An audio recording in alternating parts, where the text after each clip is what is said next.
Hello, my name is Kimberly Brooks, and I'll be reciting the Zuni Emergence myth. For the sake of time, I have cut out some parts of the myth. This is from Ruth Benedict from Zuni Mythology Volume 1. They were living in the fourth world. It was dark. They could not see one another. They lived there for 4 days. The sun took pity on them.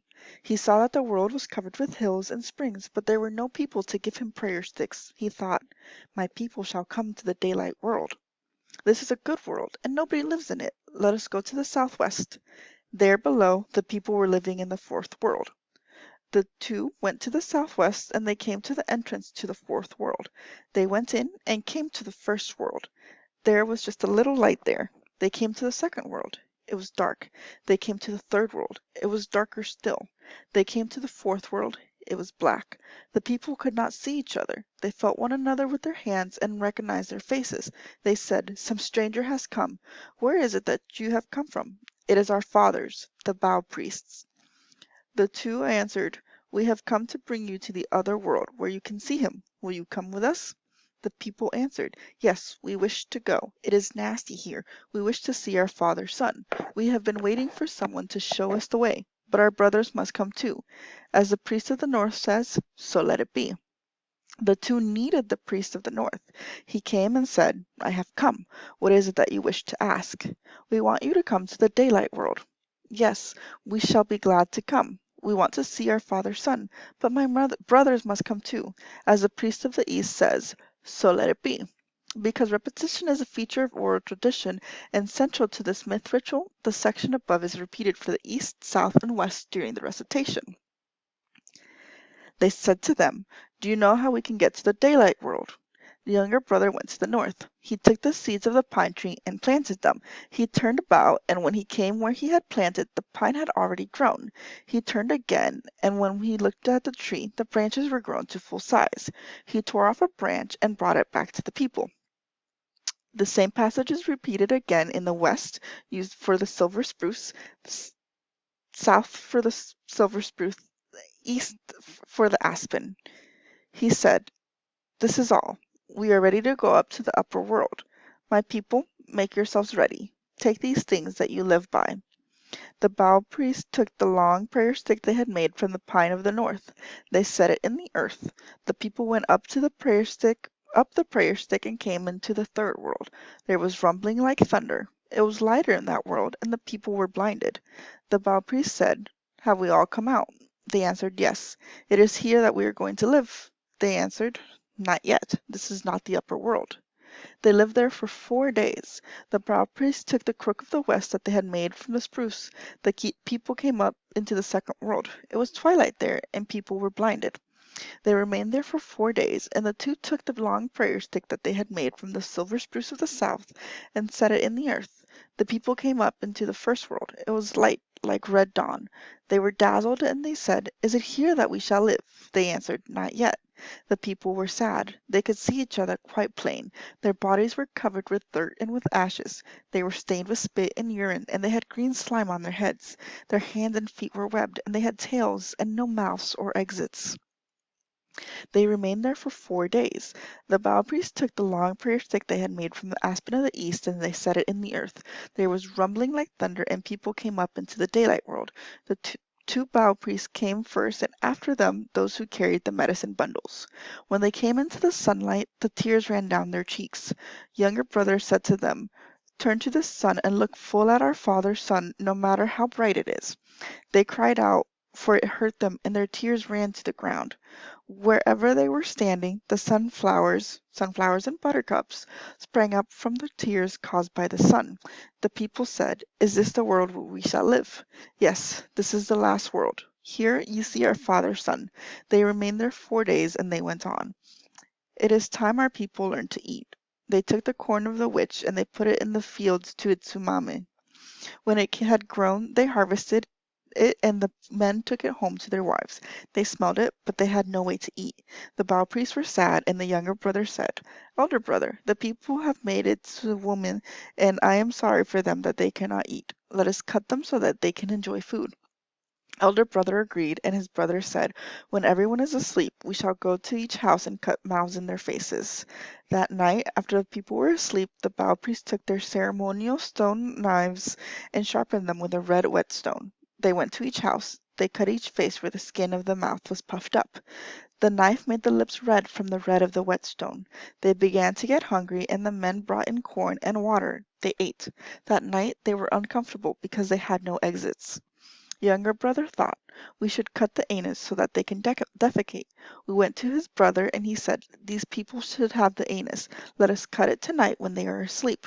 Elder brother agreed, and they took the smaller stone knives and sharpened them on soot whetstone. They cut the anus for all the people, and the soot colored those parts black. Next morning the people were uncomfortable, and they went outside. They tried to break up the corn so that they could eat it better. They took whetstones in their webbed hands and rubbed the corn on the hearthstone. They mixed porridge and made corn cakes. After they had made it, it was hard to clean their hands, for they were webbed, and younger brother said to elder brother, "I am sorry for my people that their hands were webbed. Let us cut their fingers apart." Elder brother agreed, and that night they took the larger stone knife and cut the webbed hands and feet of the people. In the morning the people were frightened, but when the sun had risen, did not notice any more. They worked better with fingers and toes. The next day younger brother said to the older, "Our people have been cut. They still have tails and horns. Let us cut them away." Elder brother agreed, and they took the smaller stone knife. They went to each house and cut the tails and horns from their people. They worked better with The next day they started toward the east. The people of Tone went to the north to Rope Hill, and then to the east to the Nutria Spring, and turned back again toward the west. The people who were seeking the middle had come to Matsaka. They heard the Letone come at Eastern Road and went out to meet them. They brought the Letone back with them into Matsaka, and it is why saltweed always grows there. That is why Nutria is cold and the wind is from the east. What I find that this myth tells us about the cultures that produced it, not just the Zuni, but the Hopi and the Navajo as well, is that humans weren't created and just appeared in their human form. They came from insects or different types of creatures that weren't human-like, and they needed help to find their way to their current evolved state. So they came from deep underground, and they had to go through multiple levels and multiple transitions to get to the human form that they are now. They needed somebody to guide them. So in all of the different myths, we see that um, they had some sort of guide, somebody that brought them through each of the worlds, each of the levels that they were in, and to get to where they are. And the in the Sunni, we have the two brothers, the Baal priests, that showed pity on them, showed mercy on them, and they wanted to bring them up to the daylight world. And we also see at the really very beginning that the Sun Father needed to be praised, and that's why he wanted the humans to come up to the daylight world. So in this regard, humans are meant to praise the sun, and they're equal to those around them. So they, for the second question, what cultural norms does it suggest are important? I think it's really suggests respect for all.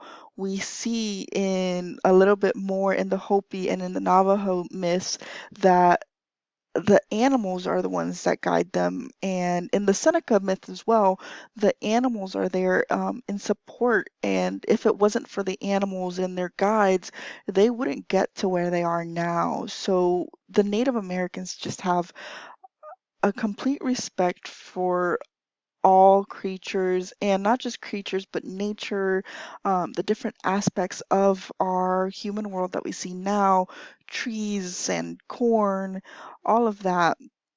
And as far as why I find this personally compelling, this myth is the similarities to all of the other Native American myths that we saw in the book, the Hopi, the Navajo.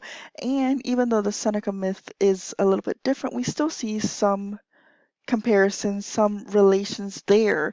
And we see that the three main ones that I mentioned, they all start deep within the earth, and it's kind of an emergence of a birth from within, and it's a transformation. And we see that a lot, that 4 days is important. That's an important number to them. Um, we see again those animal guides or the brother guides. So just guiding um, is so important. So just not being able to do things on your own is what compels me about these myths. And that even though all of the Native Americans are in different tribes and in different areas of the US, they all kind of came to the same general emergence myth, that they had to evolve and transform and find balance to get to where they are now. And why did I choose this particular one, the Zuni myth, or even just the Native American myths compared to even some of the other myths that we've seen in these two units, is how different it is from Judeo-Christian creation myths. So in Judeo-Christian, we see that humans are kind of the center of it all, that humans were created with a purpose, and they were created in this final human form, and they have dominion over the animals, dominion over nature. And we don't see that in the Native American myths.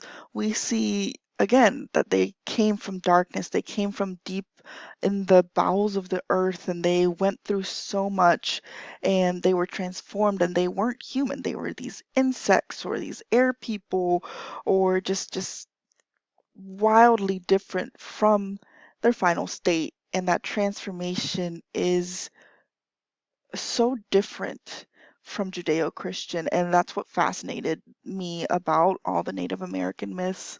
Um, and again, just how similar they are to each other, and how different people can come to that same conclusion, and it could be so different from the Judeo-Christian views of it all.